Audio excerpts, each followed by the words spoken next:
Greetings and salutations, friends.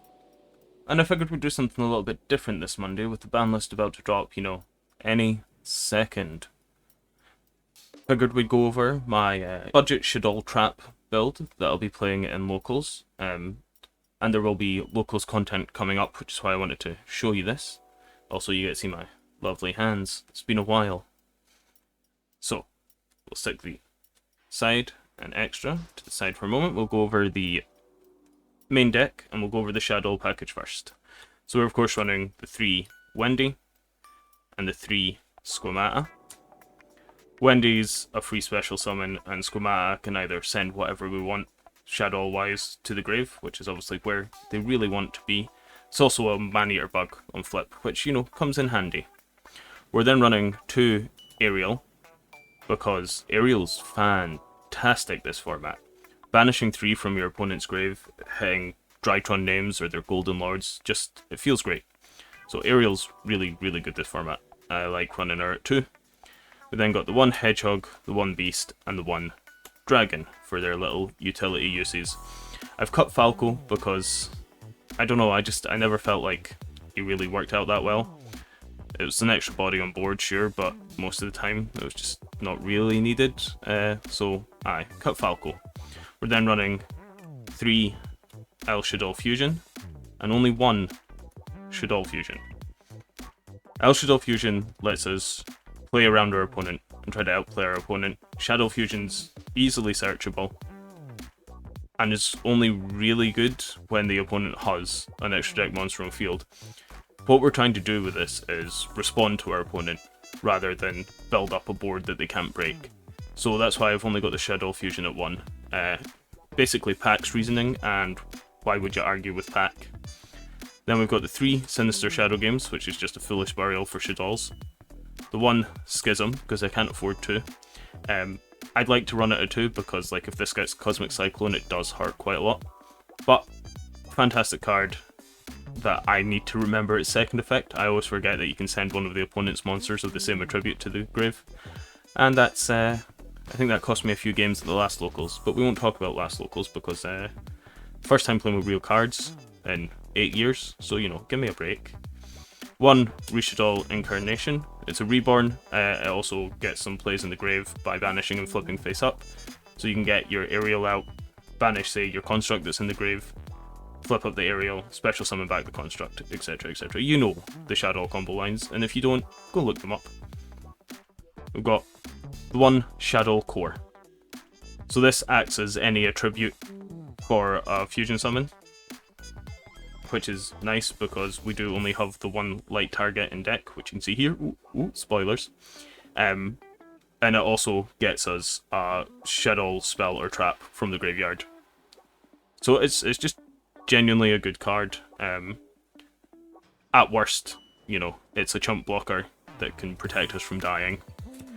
So that's the Shaddoll package there. Then we have our 1 light target, Ecclesia. I know, not the cheapest. I just got this in.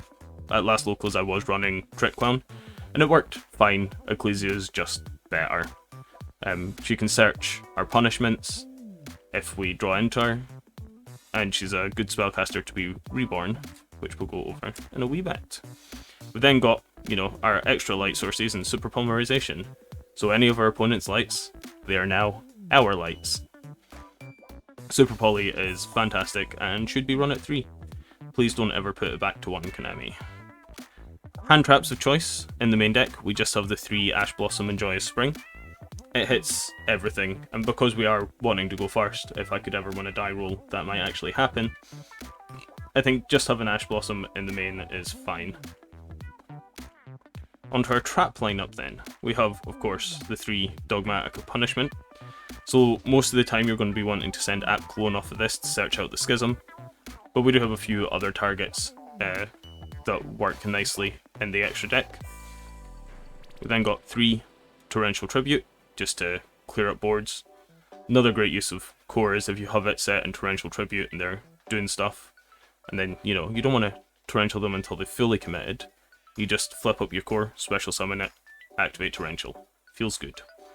Then 2 Paleozoic Dynamiscus, because banishing is nice. and it doesn't discard for cost, so Shaddoll effects do trigger off of Dinomiskis's discard. So that's very nice. Then we're running a package of 2 Solemn Judgments. The Ghost Solemns are literally my only flex in this deck. I found them randomly in a binder, so I'm going to use them. And then 2 Solemn Strike. Judgment's nice because it's always half your life points. Strike's always 1500, so it's not always activatable if you're low on life points. So I do kind of prefer the Judgments, and I'd probably run like 3 Judgment and 1 Strike if I had another Ghost Rare Judgment, but I don't want to mix rarities on that, even though I'll mix rarities on everything else. Just look how pretty they are. Just look at that. Oh, how about no? And that's it for the main deck. So let's go across to the extra deck now. We're of course running our 3 Shaddoll Construct. Shaddoll Construct, I should say. Again, mixing arts, but you know, I only have one of these and it's the better art. It's going in. We then got the 3 App Clone, which is a monster negate, as well as when it goes to the grave it searches as any Shaddoll card and then makes us discard one. But the discard, again, can work in our favour if we've got extra Shaddolls in hand, but largely you want to be searching Schism off of this. 2 Winda, because it's Winda, stops our opponent from special summoning more than once per turn. Works really well with the Shaddoll Fusions, because you let them commit to a special summon. As long as it starts a chain, you can then chain, say, your Shaddoll Fusion, bring out Winda, and that's their only special summon for the turn. Then we have 1 Shekinaga. This, I'm not 100% on this, I might just swap it out for another Winda, but it does make Cross Sheep more useful because it's an Earth, and we can go into Shekinaga. It's a big booty boy with 3000 defense, and you know, it is a negate for special summon monsters. It did win me a game against Drytrons last week. A game. I lost that match, but I won a game because they ended with the Megalith full on board, and I just super polyed it for Shekinaga. That felt pretty spicy. So the trick is, guys, just play bad cards. Just play bad cards. And we have the 1 Shaddoll Construct, which lets us fusion summon a Shaddoll monster using monsters from hand or field. So it's an extra fusion. Only during your main phase, but you know, that's usually fine. It is a light, that's important.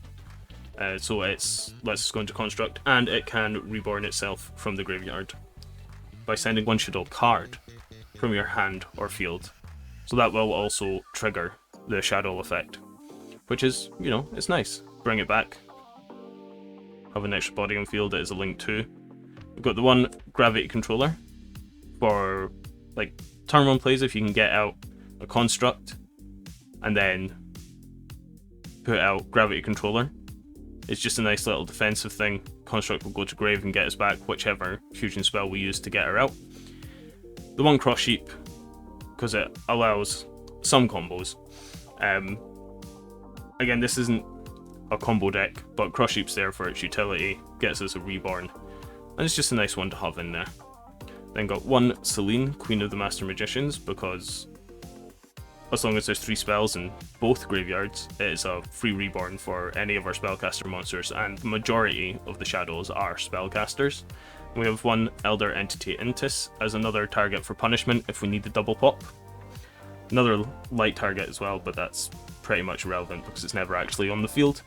I know that's only 14 cards. I'm currently waiting for a Boral Sword Dragon to come in, and that will be our sort of OTK enabler, a way to push out that last damage for games, because I did feel like that was missing last week.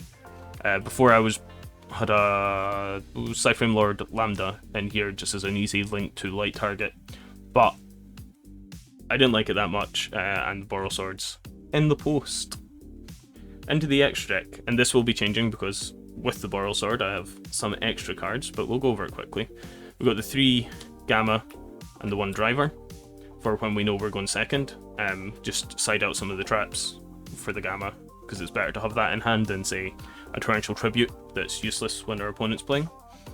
We've got 3 Ghost Spell and Haunted Mansion, because graveyard effects are so prevalent, which is also why we're running the 2 Skullmeister as well. There's probably going to be some changes. I might cut Ghostbell to 2 or cut Skullmeister to 1. I'm not quite sure because I've only got 2 Lancia at the moment, but I do have another coming in. So it'll be 3 Lancia in the side because Lancia's just great. We've then got 3 Twin Twisters. These will be getting replaced with Cosmic Cyclones when they arrive because it's just a better card at the moment in the format with Eldritch running about. So Twin Twisters, while it does send to the grave, they then get to trigger their effects in grave, whereas Cosmic Cyclone will banish. And finally, we have a Starving Venom Fusion Dragon, which isn't really necessary. I feel we have enough outs to, like, Dragoon through Super Poly. So Starving Venom Fusion Dragon will be getting replaced with the Harpy's Feather Duster, again, once it arrives. I was hoping they would arrive this morning so that they would be here for this deck profile, but they didn't. So yes, this is the deck I will be playing in locals this Sunday for sure. I'll be uploading the gameplay throughout the week, I guess. I might split it into rounds and then just upload them that way. I haven't quite decided yet. Keep your eyes peeled for me being really bad at in real life Yu-Gi-Oh! Because it's been a long time, and it's quite different when you don't have a little thing pop up and say, would you like to activate this effect? Which is why I'm starting to understand the merits of Dueling Book more. I do have a few other decks nearing completion, so I will show you them when they're done. We have Witchcrafters, because why the fuck not? And we have Salamangreats, almost finished. Again, just waiting on some trades coming in. So if you want to see those at locals, rather than the Shaddoll Trap, let me know in the comments. Subscribe. This is my first deck profile, so I'm sorry if it's fucking awful. I have no script, and I'm not used to not having a script. But yes, there is my budget Shaddoll Trap list. I'll put up a little price thing just now. It's not entirely budget. Again, there's options. You don't have to run the Ecclesia. You could run something like a Trick Clown. I've seen Ecclesia's jumped up in price a bit since I got her. And Schism you need to run. You really do need at least 1 Schism. I would like 2, but again, that card is expensive, and I don't have anyone that wants my jank for it. Thanks for watching, folks. Until next time, Treeborn Frog, checking out.